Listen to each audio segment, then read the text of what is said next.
베드로전서 2장 19절에서 25절까지 교독하시고 끝절은 함께 읽겠습니다.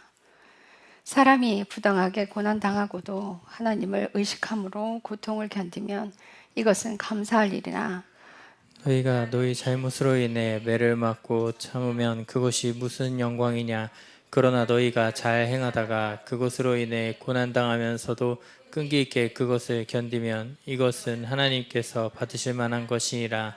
바로 그 일을 위해 너희가 부르심을 받았나니 그리스도께서도 우리를 위해 고난을 당하심으로 우리에게 본을 남기사 너희가 자신의 발자취를 따라오게 하셨느니라. 그분께서는 죄를 짓지도 아니하시고 입에 교활함도 없으셨으며 욕을 당하시되 맞대어 욕하지 아니하시고 고난을 당하시되 위협하지 아니하셨으며 오히려 외롭게 심판하시는 분께 자신을 맡기시고 친히 나무에 달려 자신의 몸으로 우리 죄들을 지셨으니 이것은 죄들을 향해 죽은 우리가 의를 향해 살게 하려 하심이라. 그분께서 채찍에 맞음으로 너희가 고침을 받았나니 너희가 전에는 길 잃은 양 같았으나 지금은 너희 목의 목자여 부르신 분께 돌아왔느니라. 아멘. 기도하겠습니다. 사랑하는 하나님 감사합니다. 주께서 오늘 우리에게 주신 이 말씀은 주님께서 가신 길입니다. 주님께서 가신 길은 호화롭고 대우받는 길이 아니었습니다.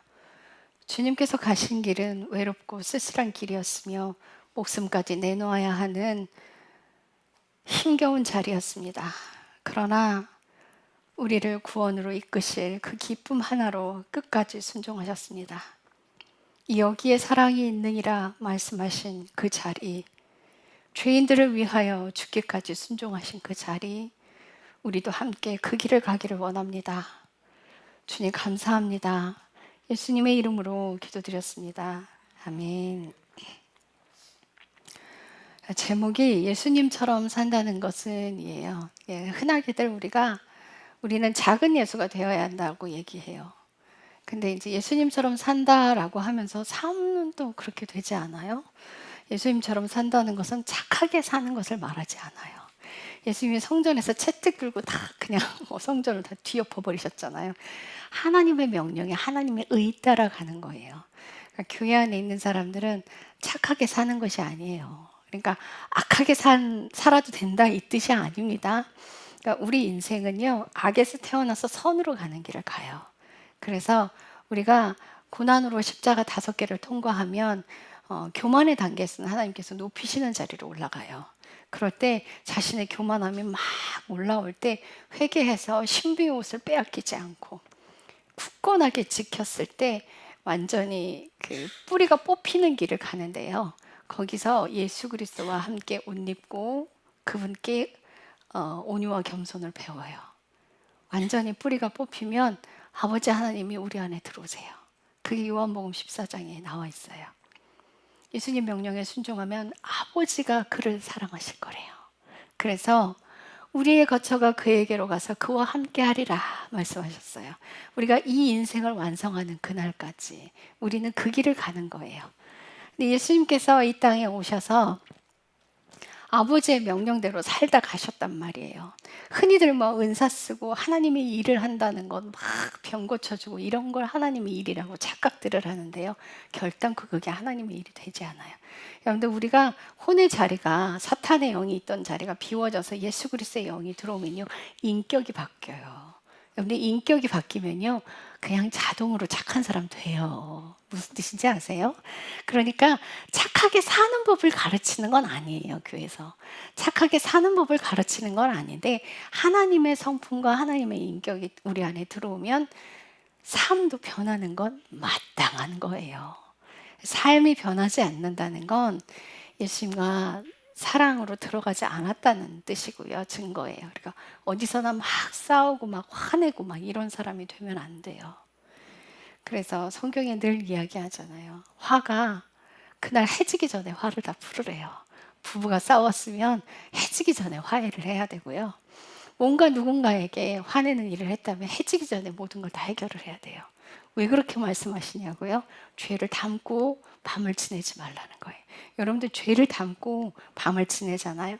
여기서 얘가 양분을 키우고 먹어요. 그래서 그날이 가기 전에 푸셔야 돼요. 자, 예수님께서 예정된 대로 그 길을 오셨는데 왜 이 땅에 예수님이 오셨는지 우리 한번 봅시다. 이사야서 53장 10절. 이사야서 53장 5절에서 7절 먼저 읽을게요. 그러나 그는 우리 범법들로 인해 부상을 당하고 우리 불법들로 인해 상하였도다. 그가 징벌을 받음으로 우리가 화평을 누리고 그가 채찍에 맞음으로 우리가 고침을 받았도다. 우리는 다 양 같아서 길을 잃고 각각 자기 길로 돌아섰는데 주께서는 우리 모두의 불법을 그에게 지우셨도다. 그는 압제를 당하고 고난을 당하였어도 자기 입을 열지 아니하였으며 도살장으로 향하는 어린 양같이 끌려갔고 털 깎는 자 앞에서 잠잠한 양같이 자기 입을 열지 아니하는도다. 아멘. 아멘. 예수님께서는 이 땅에 왜 오셨는지 이사야서에 이미 말씀하시고 기록된 그대로 성취하고 가셨어요. 그래서 예수님이 이 땅에 오신 건 뭐 부를 누리기 위함도 아니고 영화를 누리기 위함도 아니에요. 그분이 이 땅에 왕으로 오셨는데 세상이 생각하는 그런 왕이 아니셨어요. 섬기는 자리에 있었고 예수님이 가는 곳마다 손가락질하는 사람, 모함하는 사람, 죽이려고 하는 사람들이 늘상 따라다녔어요. 하나님의 일을 한다는 것은 우리가 자기가 플랜을 짜서 계획해서 그 일을 하는 게 아니에요. 본인이 가지고 있는 신앙이 가짜일 수 있다는 생각을 해보신 분. 자기 신앙을 좀 점검하셔야 돼요. 내가 계획해서 내가 사는 인생은 가짜입니다. 그건 진짜가 될 수 없어요. 왜냐고요? 이사야서 53장 6절에 우리는 다 양 같아서 그릇 행하여 각기 제 길로 갔거늘 하나님께서는 그 죄악 때문에 예수 그리스도의 십자가에 못 박으셨단 말이에요. 우리가 자기 인생을 자기가 계획해서 마음대로 자기 길로 가는 게 죄예요. 그래서 내가 계획해서 내 인생을 살아가는 게 죄라는 걸 아셔야 돼요. 그것 때문에 행위의 죄들이 열매로 떨어지는 거예요. 내가 주인이 아니라 예수 그리스도가 주인으로 들어오시면요, 여러분들 행위의 죄들의 열매는 끊어지게 돼 있어요. 여전히 내가 주인 되어서 살아가기 때문에 내 죄로 인하여 만들어진 것들이 열매들로 나타나는 거예요. 그런데 우리 사역하시는 분들도 그렇고 헌신봉사 하시는 분들도 그렇고 자기가 계획해서 자신의 일을 막 하는 사람들은요, 장담하는데 자기를 드러내요. 왜냐면요, 자기가 계획한 거거든요. 자기가 나서서 한 거거든요. 하나님 명령이 아니거든요. 그래서 본인이 계획한 인생은 가짜가 돼요. 그래서 내가 계획한 인생을 결단코 살아서는 안 돼요. 내가 계획한 인생을 끝내는 자리로 가야 해요. 그래서 순종을 계속 주님 말씀하시니까 우리 삶의 죄는요, 불순종 하나예요, 여러분. 그 불순종으로 인해서 나머지 죄들이 계속 새끼를 치는 거예요. 불순종이 끝나버리면요, 죄도 끝나요. 그래서 내가 순종으로 안 되는 것들, 내 안에 죄성 가지고 있는 거를 고난으로 예비해 두시는데 그 고난의 길을 예수님께서 가신 것처럼 예수님이 어떻게 하셨어요? 이사야서 53장 7절에 보면은 그는 압제를 당하고 고난을 당하였어도 자기 입을 열지 아니하였으되 도살장으로 향하는 어린 양같이 끌려갔고 털 깎는 자 앞에서 잠잠한 양같이 자기 입을 열지 아니하였도다. 주님 진짜 그러셨는지 찾아볼까요? 마태복음 27장 11에서 14절. 네, 읽어주세요.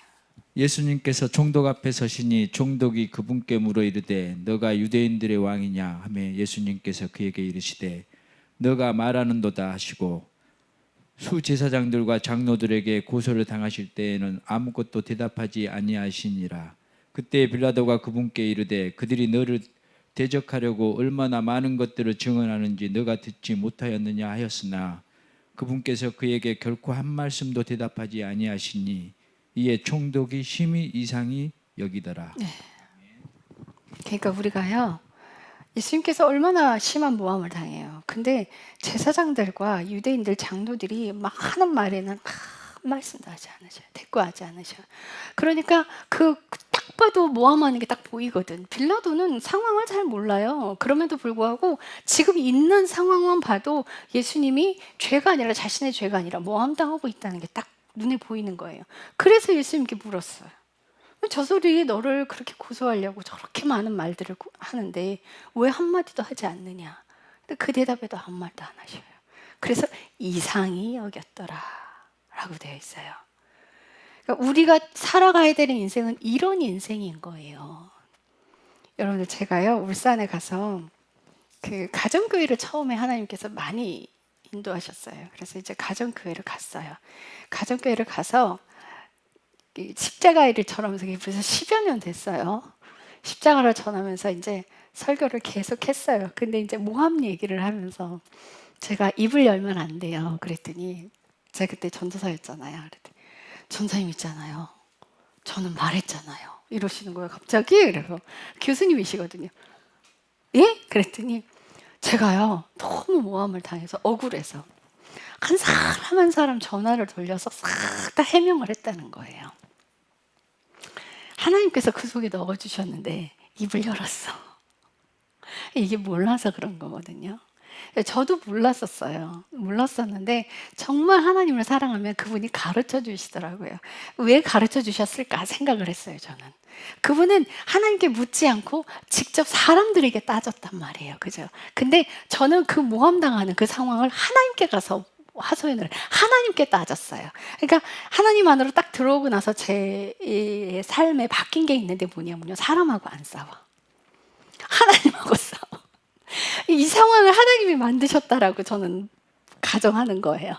그래서 그분께 뭐라고 소리를 질러냐면 너무 심한 모함을 당해서 하나님 도대체 이게 뭡니까 하고 따졌어요. 그랬더니 하나님이 너 입 다물고 가만히 있어, 내가 안다. 만약 제가 억울한 그 상황이 너무 억울해서 막 사람들한테 가서 다 얘기를 했다면 그 상황이 정리가 됐을까요? 저는 더 커졌으리라 봐요. 논쟁은요, 하면 할수록 더 심해지게 더 커져요. 싸우면요, 하면 할수록 더 커지게 돼 있어요. 그래서 제가 그때 하나님의 음성 딱 듣고 입 꽉 다물었어요. 정말 마음에는 미웠어요. 저를 모함한 그 사람이 너무 미워서, 너무 미웠는데 하나님께서 하지 말라고 하셔서 자판기 커피 빼다가 커피 마셔. 그리고 갖다 주고 친절하게 됐어요. 그랬더니 나중에 소문이 막 아무리 그러니까 한쪽에서만 소문을 내고 이쪽에선 잠잠해 버리니까 그 소문이 그렇게 길게 가지 않더라고요. 모험 속에 제가 휘말리긴 했는데 그 끝은, 그러니까 2년이라는 세월을 딱 보내고 났더니요, 와, 그 소문이 잠잠해지면서 어떻게 결론이 났냐면 저 모험했던 사람은 잘려나갔어요. 그리고는 저는 괜찮은 사람 돼 있더라고요. 그러면서 옆 브랜드 매니저가 저한테 와서 그래요. 야, 너 왜 쟤 그냥 두냐? 이러는 거예요. 왜? 그랬더니 제가 뉴욕하고 다니잖아. 왜 그냥 둬? 너 바보냐? 이러는 거예요. 그래서 제가 그랬어요. 내가 가서 따진다고 한들 엎질러진 물이 원위치 돌아되는 것도 아니고 난 내가 일 안 할란다. 하나님께서 하실 거다. 그랬더니 딱 잘려나가더라고요. 이 모든 일들의 주권이 하나님께 있다는 걸 아셔야 돼요. 그러니까 예수님께서 한 말씀도 하지 않으셨던 것처럼 여러분들 모험 당할 때 정말 억울해요. 속이 상해요. 화가 나요. 화가 나는데 꽉 다물어야 돼요. 저한테 어떤 소문까지 있었냐면요. 제가 회사 누군가랑 바람이 났대요. 본 것처럼 이야기를 해. 참 희한하더라고요. 본 것처럼 이야기를 해요. 기가 차서 그냥 입 다물고 끝까지 있었어요. 우리는 그렇게 해야 돼요. 그렇지 않으면 어떤 상황이라고 제가 말씀드렸죠.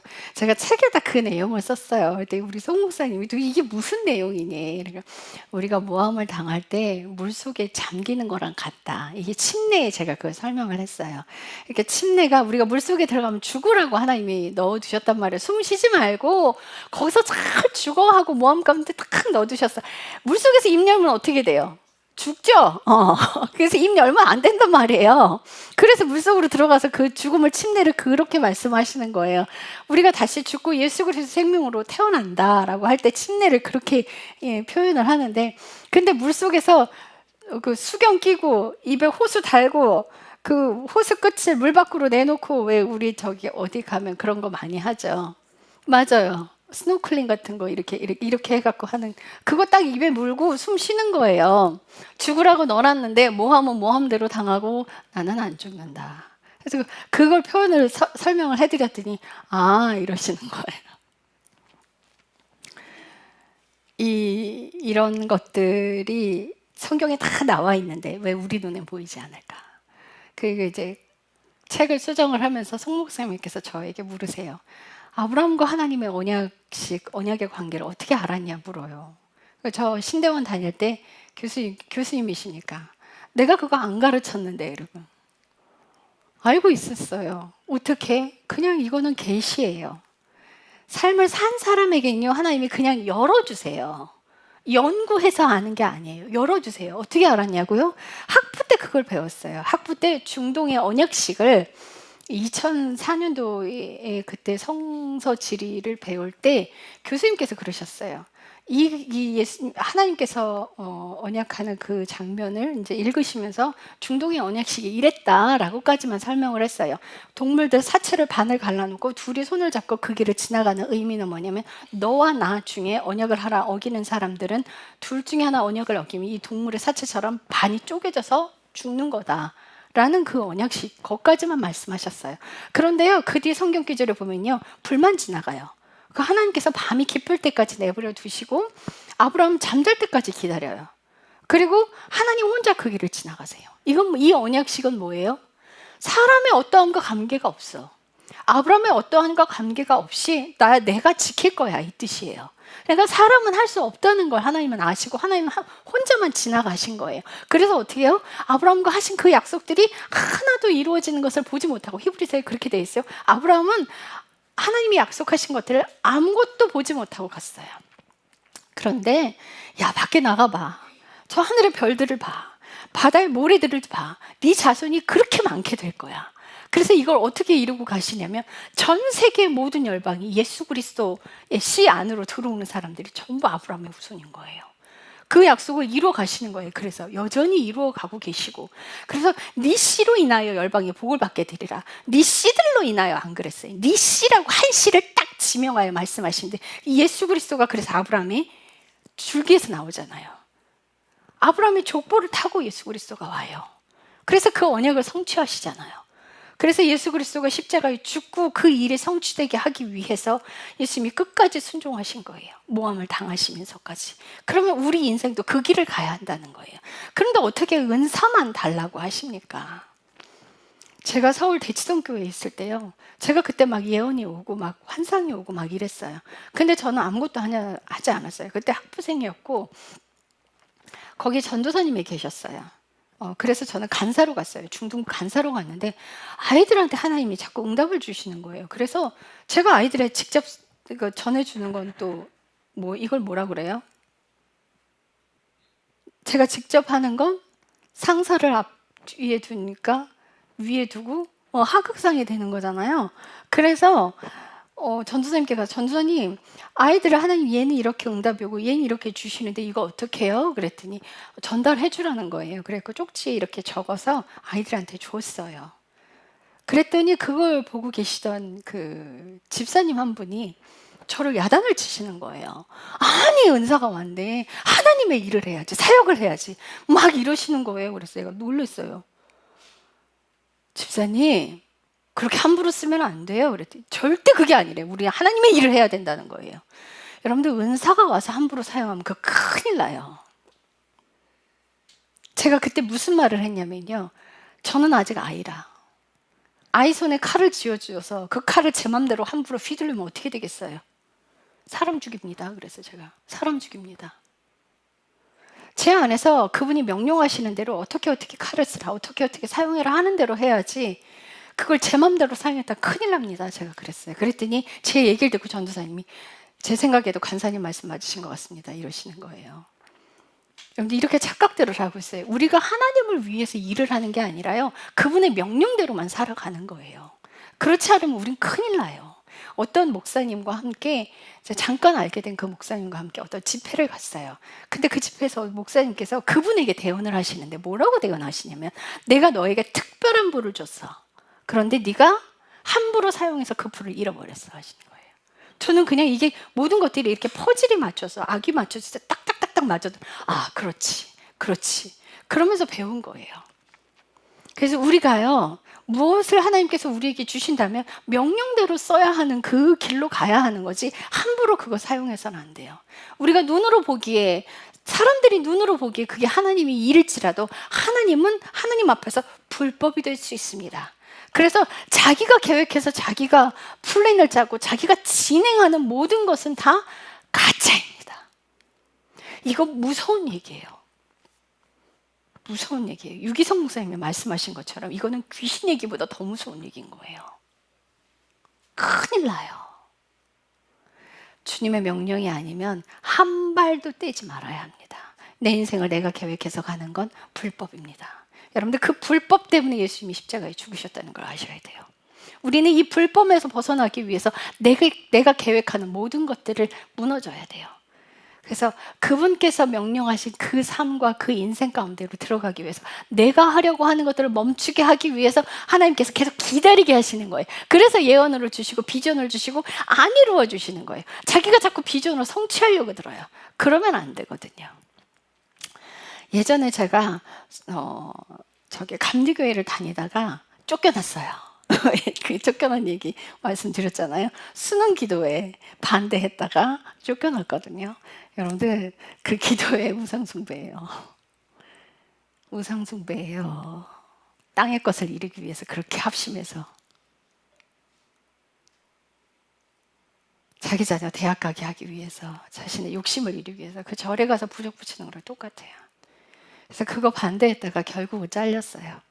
근데 이제 교육부 목사님이 저한테 그러시더라고요. 오셔서 미안해 윤전도사, 내가 막아주지 못해서 미안해 이러시는 거예요. 누가 그만두고 나갈 때 밥을 한 번도 사주신 적이 없던 그 교육부 목사님이 저 그만둔다고 밥을 사주셨어요. 그러니까는 한 전도사님이 그러시더라고요.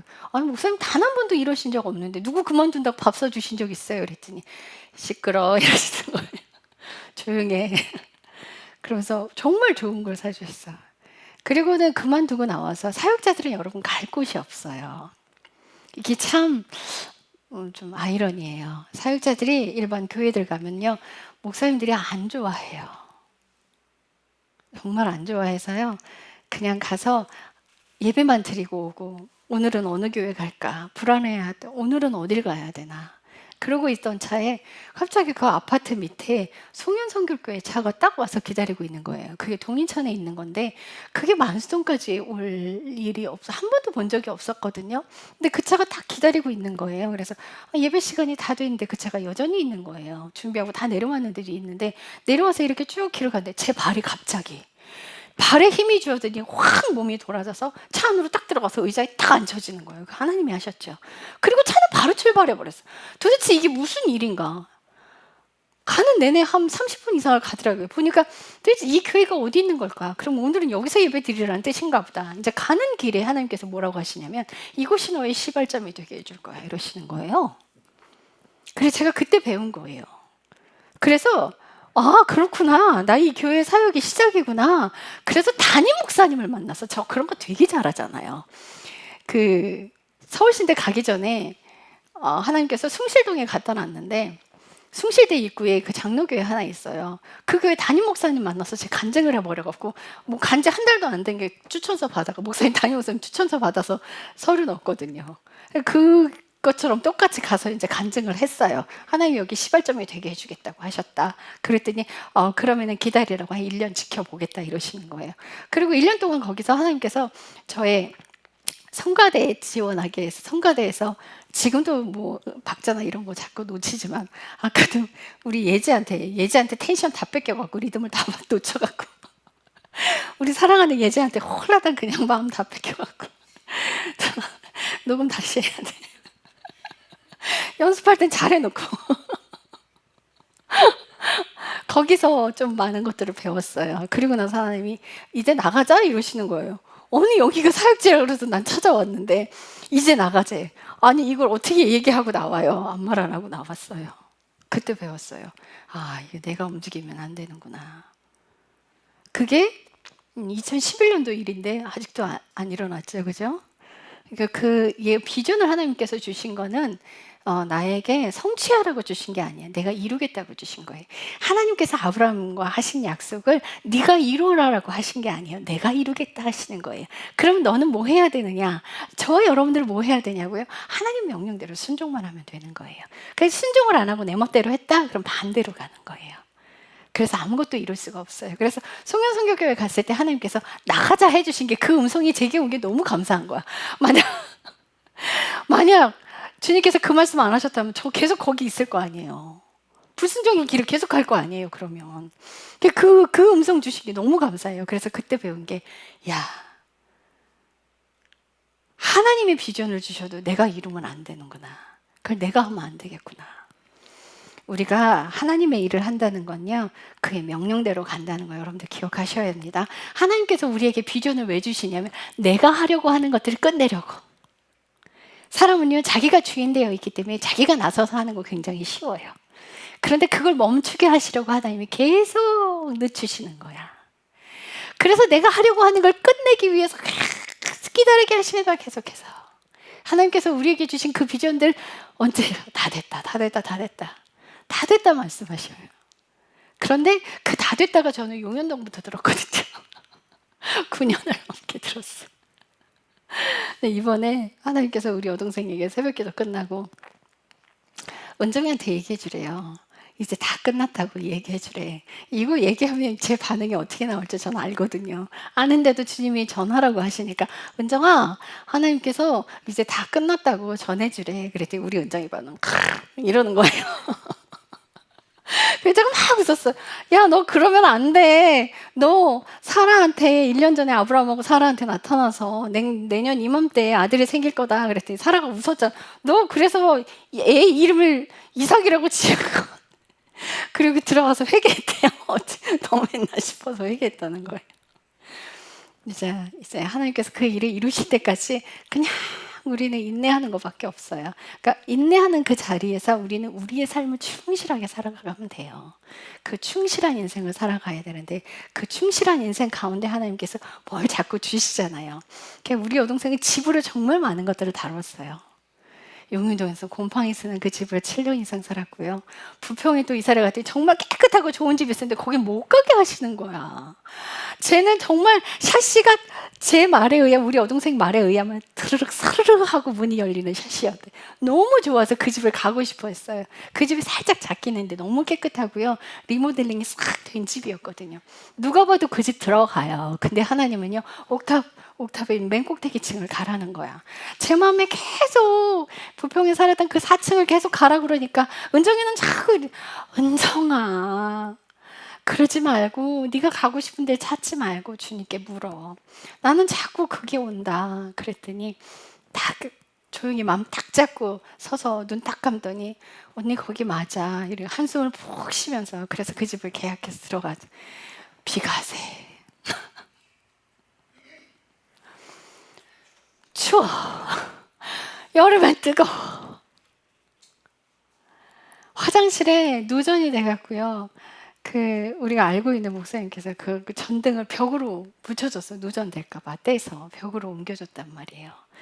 거기를 살고 왔는데 이제 우정동 이사 오니까 우린 다 끝났다고 생각해서 반지하방을 자꾸 보게 하시는 거예요. 넓고 좋은데 뭐 이랬거든요. 그 집이 들어가기 전까지 제가 누수가 있는지 계속 들어가 봤어요. 정말 말라 있었거든요. 그랬는데 살렘 딱 들어가고 나서부터 이 습습하고 눅눅한 기운과 비가 오니까요, 시냇물 흐르듯이 침대 밑으로 물이 들어오기 시작하는데 여동생이 잠을 못 자고 그 짜내느라고 그 물로 짜내는 게 안 됐어요. 수건을 여러 개 갖다 덮치고 탈수시키고 또 그걸 계속 잠을 못 자고 얘가 새벽 기도에 왔는데요, 여기가 팔이 손목이 아파갖고 언니 하고 저 보자마자 서러워서 주저앉는 거예요. 하나님께서 비전을 주시고 이런 삶을 계속 중간중간 두신단 말이에요. 거기서 우리를 깎여나가게 하시는 거예요. 왜냐고요? 이런 것들이 다 끝나야, 여기서 우리가 깎여나가야 이 비전이 성취가 되거든요. 하나님께서 너희가 땅끝까지 이르러 내 증인이 되라 라고 말씀하신 게, 내가 이렇게 하나도 다루어지지 않으면서 밖에 나가 전도만 해서 되는 게 아니에요. 내가 다 이루어진 뒤에 불을 받고 성령이 임하신 뒤에 나가라잖아요. 성령이 임하신 뒤에 그때 성령의 능력으로 나가서 선포하라고 하는 건데, 앞에 거 싹 다 무시하고 뒤에 나가서 하는 것만 하려고 하니까 다 불법이 되는 거예요. 하나님의 일은요, 거대한 곳에 있지 않아요. 하나님의 일은요, 여러분들의 사역지는요, 여러분들 가정에 있어요. 여러분들 선교지는요, 여러분 가정에 있어요. 가정에서 먼저 모든 것들이 죽어지고 이루어진 뒤에야, 그 뒤에야 헌신할 수 있고, 그 뒤에야 봉사할 수 있는 거고, 그 뒤에야 복음을 전할 수 있는 거예요. 초대교회 어떻게 했어요? 우리가 서로 모이기에 힘쓰고 재산을 다 팔아 사도 발 앞에 두고 재산을 공동으로 소유하고 모이기에 힘쓰고 기도하니 하나님께서 믿는 자들을 더하셨더라. 교회 자릿수 채우는 건, 우리가 그런 인생을 살면 자릿수는 하나님이 채워주신다는 거예요. 우리가 지금 전도지 나가서 들고 하는 건 뭐냐면, 그건 선포가 아니라 교회로 초대하는 것밖에 할 수가 없어요. 진짜 전도는요, 회개하라예요. 회개하라. 내가 회개하는 인생이 끝나고 내 안에 예수님의 생명이 들어왔을 때 회개하라 하고 외칠 수 있는 거예요. 그래서 초반에 인생을 살고, 그러니까 서로 통용하고 그 삶을 살고 기도에 모이기를 힘쓰고 그 인생을 살아갔더니 전도하는 인원들이 교회 안에 들어오는 것처럼. 근데 우리는 이게 안 모이니까 나가서 초반에 있는 그 일 싹 다 무시하고 아무것도 하지 않으면서 교회 자릿수만 채우려고 막 나가잖아요. 이거 다 불법이라고요. 죄송합니다만 불법이에요. 우리 안에 생명이 있을 때 그때 주님께서 나가라 하시는 거예요. 그런데요, 다 나가는 게 아니에요. 선교사로 가는 사람이 있고, 집안에서 부모님 봉양하는 사람이 있고, 또 남편 주셔서 남편으로 하는 사람이 있고, 아내가 포악해서 자녀들이 말을 안 들어서 그 자녀들로 주시는 경우도 있고, 그래서 내게 맡겨진 그 자리가 선교지라고요. 나가서 선교사로 나가는 게 선교사가 아니라 여러분들 가정에서 각자의 삶에 충실한 게 선교 사역에 충실한 거예요. 그 선교사님이 있었어요. 어떤 선교사님은요, 아이를 사역하기 위해서, 열심히 사역하기 위해서 피임을 그렇게 했어요. 근데 피임을 그렇게 한데 애가 줄줄이 생겨. 7가지 나왔어. 하나님, 도무지 그걸 몰라서 하나님 앞에 기도를 했더니 하나님이 뭐라고 하시냐면, 네 사명은 애 키우는 게 사명이다 이러신 거예요. 여러분, 하나님께서 우리 인생에 세팅을 해놓으신 이유면 나의 죄가 아주 최적으로 제거될 수 있는 길을 여러분과 제 인생에 이렇게 세팅을 해 놓으신 거예요. 근데 그 길을 가야 내 죄가 제거가 되는데 자꾸 다른 일을 해. 그 죄는 여전히 남아있는 거예요. 그 선교사님, 선교사 일 하지 말고 가정에서 애 키우는 게 선교야. 하나님이 자꾸 그렇게 말씀하시는데 애들은 밀어내버려. 그러니까 애들이 다 상처받지. 하나님의 일을 한다. 그게 자기가 계획해서 하는 일. 이거 다 가짜라고요. 이거 다 가짜 신앙이라고요. 이런 인생을 살면 안 돼요. 예수님께서 모함 당하신 것처럼 작은 예수로 산다는 건 나도 모함 당하는 길을 가는 거고요. 작은 예수로 산다는 건 예수님이 가는 곳마다 욕먹었잖아요. 죽이려는 사람 나타났잖아요. 그런 것처럼 나를 모함하는 사람 내 곁에 하나님이 두실 거고, 나를 괴롭히는 사람 내 곁에 두실 거라고요.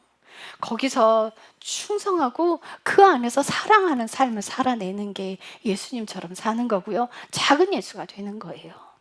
우리가 그 작은 예수의 인생을 살기 위해서 그렇게 긴 세월 동안 꾸준하게 하나님 뜻대로 살아가는 인생이 되게끔 그 길에 머물러 있어야 되는 거예요.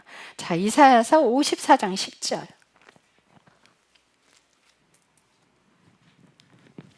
이사야서 53장 10절. 53장 10절.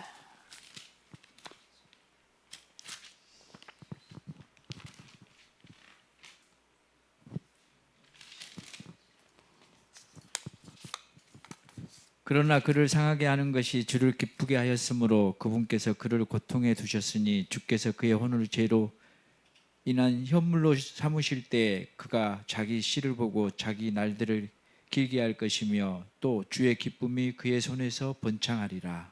아멘. 예수님을 상하게 하고 다치게 하는 것이 아버지를 기쁘게 하신 일이었대요. 여러분들, 예수님의 죽음이 우리에게 기쁨이 된 것처럼, 그죠? 나의 죽음이 그분께 기쁨이 되는 거예요. 우리를 살리셨잖아요.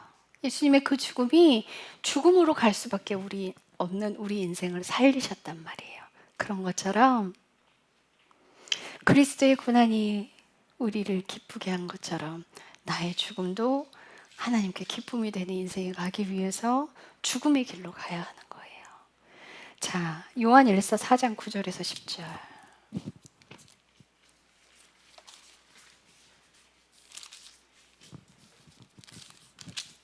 하나님께서 자신의 독생자를 세상에 보내사 우리가 그분을 통해 살게 하셨으므로 이 점에서 하나님의 사랑이 우리를 향해 나타났느니라. 우리가 하나님을 사랑한 것이 아니라 그분께서 우리를 사랑하사 자신의 아들을 보내셔서 우리 죄들로 인한 화해 현물이 되게 하신 것, 이거에 사랑이 있느니라. 예, 여기에 사랑이 여기에 있느냐. 사랑이 있느니라. 아멘. 예수님께서 우리가 죄인 되었을 때, 우리가 악한 종자잖아요. 우리가 처음부터 순종하는 그런 인생을 살지 않고 불순종하는 사람들을 위해서 예수님이 자기 생명을 내어주셨잖아요. 사랑할 만한 사람을 사랑하는 게 아니라 나와 원수된 사람들을 위해서 죽으셨잖아요. 여기에 사랑이 있느니라. 집안에 원수가 있대요. 그 원수 사랑하라고 하셨어요. 원수를 용서하라고 하지 않으셨어요. 원수를 사랑하라고 하셨어요. 그러면 가정이 회복돼요. 왜요? 내가 죽어서. 내가 죽어서. 여러분들, 예수 믿는 사람들은요, 서로가 사랑을 하는데 최선을 다해야 돼요. 안 믿는 남편과 함께 사십니까? 그러면 최선을 다해서 죽으십시오. 남편에게 무언가를 요구하지 마십시오. 희생하는 자리로 들어가십시오. 우리 그런 얘기를 하다가 하기 싫어하는 그런 사람의 이야기를 했어요. 자녀 때문에 자녀가 너무 말을 안 들어서 자녀를 위해서 해줘야 하는데 그게 잘 안 되는 거야. 안 돼서. 그 이야기를 나누는 중에 우리 오경희 목사님께서 그러시는 거예요. 변기통에 앉아서 안 울어봤구나.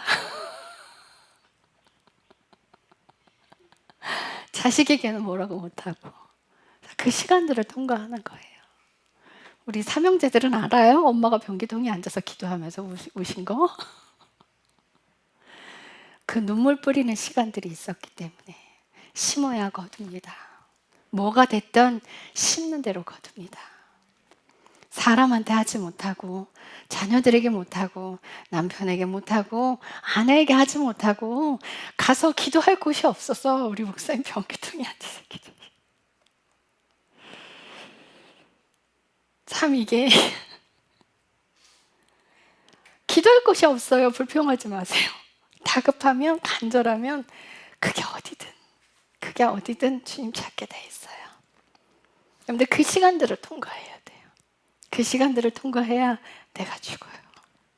내가 죽으면 자녀들이 살아나고 남편이 살아나고 내가 죽어야 그 다음 일이 있어요. 그래서 예수님처럼 산다는 거, 작은 예수로 산다는 건 그 길을 가는 거예요. 대우받는 길을 가는 게 아니에요. 축복받는 길을 가는 게 아니에요. 제가 이제 그 십자가의 길은 어떤 찬양 가사 중에 그런 게 있어요. 십자가의 길은 빛나는 십자가의 길. 그래서 그 가사를 제가 바꿨어요. 하나님의 사랑의 십자가의 길. 십자가의 길은 빛나지 않아요. 예수님이 고난으로 갔던 그 십자가를 지고 가셨던 길은 대우받는 길, 빛나는 길이 아니었어요. 고통의 길이에요. 죽음의 길이에요. 그런데 그 길에 생명이 있어요. 그러니까 내가 죽는다는 건 단지 노력으로 되지 않고 그 기도의 시간을 통과하고 내가 그 기도할 때 하나님이 주신 힘으로 또 살아가는 거예요. 그 힘으로 살아가는 거예요. 그래서 가정에서 일을 나누는 순간 싸우기 시작한다고 그러잖아요. 서로 돕고 하세요. 서로 돕고. 이거는 네 일, 이거는 내 일, 이게 아니라 서로 돕고 하세요. 내가 할게가 돼야 돼요. 내가 할게. 아내가 한다고 내버려 두고 남편이 그 일을 한다고 내버려 두고 요즘은 어떻게 다 분담이 돼 있어요. 남편분들은 분리수거 하는데 다 갖고 나가서 어떤 분리수거 하기 싫어하시는 남편분이 나가서 분리수거 할 때 싹 다 여자들만 있더래. 그러니까 아내는 그래요. 내가 분리수거하러 나가면 다 남자들이 나와서 분리수거 하는데 너무 그래서 아니 내려가면 난 다 여자들만 있는데 나 그게 하게 하려고 거짓말 시킨 거 아니냐고 그래. 아니라고 내가 내려가면 싹 다 남자들만 있다고. 그래 거기 가서 도대체 남자들이 언제쯤 나오나 기다렸대. 자기가 그 조사를 한 거야. 시간대별로. 그랬더니 남편들은 뭐 들고 밖에 담배 피러 나올 때 그걸 같이 들고 나와서 그 시간대에 버리는 거예요. 그러더라는 거야. 그래서 자기가 나가는 그 시간대에 여자들이 나가는 시간대여서 여자들이 나온 거였다라고 얘기를 하더라고요. 이렇게 아까 올라오는데 우리 남편은 저한테 무거운 거를 잘 못 들게 해. 그래서 허리도 제가 약하기도 하지만 뭐 하려고 그러면 무거운 거 항상 본인이 들어주거든요. 어디 여행 갈 때 막 여기다가 어깨에다가 막 이렇게 제 천하장사 같아. 이렇게 딱 이렇게 한 개도 제 손이 안 들려줘요. 시장을 가잖아요. 뭐 가벼운 거 하나 제 손에 딱 들려주고 다 주렁주렁 다 들고 다 가요. 올라오는데도 그냥 저 혼자 올라가래요. 쌀은 자기가 들고 올라오겠대. 내가 할게. 여러분들 그게 부부예요. 이거 내가 할게. 여보 왜 이거 안 했어? 그거 당신이 할 일이잖아. 이러면 싸우기 시작해. 서로 아끼고 사랑해줘야 돼. 이 청년들 이거 지금 잘 배워놔야 돼요. 경진이, 연진이, 예찬이, 승열이, 현열이, 하랑이 지금 잘 배워놔야 돼. 이거 한 개를 두고 한 개를 올려면 결혼하다 부부싸움에 큰일 나. 서로 해야 돼요. 서로. 집안 더럽게 만들어 놓지 말고. 하나님은 그 혼란스러운 곳에서 질서를 창조하신 분이에요. 지저분한 건 그건 사탄이 하는 거예요. 집안 더럽게 만들어 놓지 마세요. 내가 할게. 왜 예찬이 엄마는 한숨을 쉴까? 전 알지요. 자, 요한일서 4장 7절에서 8절. 사랑하는 자들아 우리가 서로 사랑하자. 사랑은 하나님께 속하며 사랑하는 자는 다 하나님에게서 태어나 하나님을 알지만 사랑하지 아니하는 자는 하나님을 알지 못하나니 이는 하나님이 사랑이시기 때문이라. 네, 아멘. 우리 서로 사랑하자고 하셨어요. 예수님께서 창세기부터 계시록까지 하신 말씀은 사랑 하나야. 이 사랑 안에 모든 게 매달려 있는 거예요. 근데 그 사랑이 뭐래요? 내가 없어지는 사랑을 하라는 거예요. 내가 없어지는 사랑을 해야 생명에 태어나고 나는 죽고 새로운 생명으로 태어나니까. 자, 이 일을 하시는 이유는 뭐예요? 영원한 생명을 주시기 위해서. 영원한 생명을 주시기 위해서 그분이 우리에게 약속하신 게 영원한 생명이시기 때문에 그걸 주시기 위해서 그 일을 하시는 거예요. 우리가 당장 눈앞에 빼앗기는 것 같아도 그게 아니에요. 멀리 보세요. 멀리. 더 아름답고 자유를 주시는데 그냥 일반적인 자유가 아니라 우리가 상상할 수 없는 자유를 누리기 위해서 영원한 생명에 가서 상상할 수 없는 예쁜 집에서 상상할 수 없는 모든 과일과 상상할 수 없는 평안을. 내가 아까 우리 박현지 집사님 기도하는데 왜 이렇게 눈물이 나? 하나님이 주시는 평안은 세상이 주는 것과 같지 않다고요. 세상이 주는 평안은 어떻게 해요? 너무 행복하고 그죠? 육신적으로 행복하고 육신적으로 돈이 있어야 평안하고 육신적인 뭔가가 욕구가 채워져야 평안하잖아요. 그런데 그 끝에 뭐라 그래요? 하나님께서 주시는 평안은 세상이 주는 것과 같지 않지. 너희가 두려워하지 말라는 거예요. 왜 두려워하지 말래? 세상이 주는 것과 같지 않아. 하나님이 주시는 평안은 그렇게 좋은 것으로 오지 않고 고난 가운데 오는 거거든요. 그래서 하나님이 주시는 그 평안을 주시기 위해서 너희가 두려워하지 마. 하나님께서 어떤 일을 하시든 아무것도 두려워하지 마. 하나님께서 너희에게 정말 탄탄한 평안을 주기 위해서 그 일을 하시는 거야. 여러분, 인생에 하나님께서 어떤 일을 주시더라도 그 안에서 감사하며 살아갈 수 있기를 축복합니다. 기도하겠습니다. 사랑하는 하나님, 감사합니다. 하나님이 주시는 평안은 세상이 주는 것과 같지 않습니다. 우리가 작은 예수로 산다는 것은 그 고난 가운데서 감사를 찾는 것이고, 작은 예수를 산다는 것은 모함당하는 그 가운데서도 입을 다물고 있는 것이며, 작은 예수로 산다는 것은 고통 가운데서 감사를 찾는 것입니다. 내가 없어지는 그 인생길에서 상대를 위해서 희생하며 예수님께서 온전히 자신의 모든 것을 다 버리고 우리를 위해서 죽으신 것처럼 우리에게 주신 그 사람을 위해서 우리가 모든 것을 희생하고 들어가기를 기도합니다. 주님 사랑합니다. 예수님을 만나는 그 순간까지, 예수님을 사랑하는 그 자리, 모든 걸 내어 걸고 자기 부인을 하는 그 사랑하는 그 자리에 머물기를 간절히 소망합니다. 감사합니다. 예수님의 이름으로 기도드렸습니다. 아멘.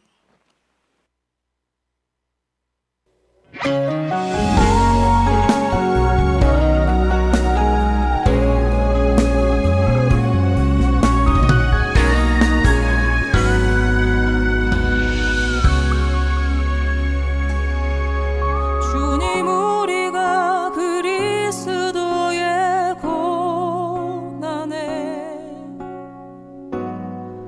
참여하게 하소서. 세상의 변함과 일함을 버리고 좁은 길을 걷게 하소서.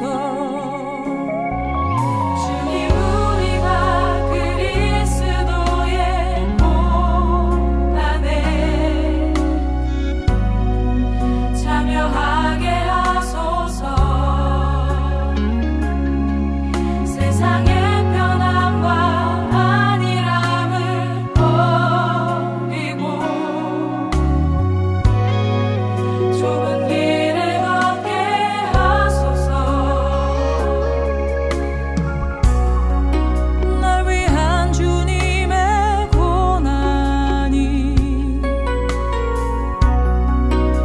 말할 수 없는 큰 기쁨이 되었듯이 주 위한 우리의 고난도 영원한 기쁨이 되게 하소서. 그날의 모든 입술이 다 고백하는 말, 주를 위해 핍박받은 자 복되도다. 그가 주의 고난에 참여하듯 주의 영광에도 참여하리라. 주께서 우리 눈가에 눈물 씻기실 때 우리 온전히 주님의 얼굴 보리라. 주의 얼굴 구하는 신부 되어 주님 다시 오시길 예비하리. 마라나타.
주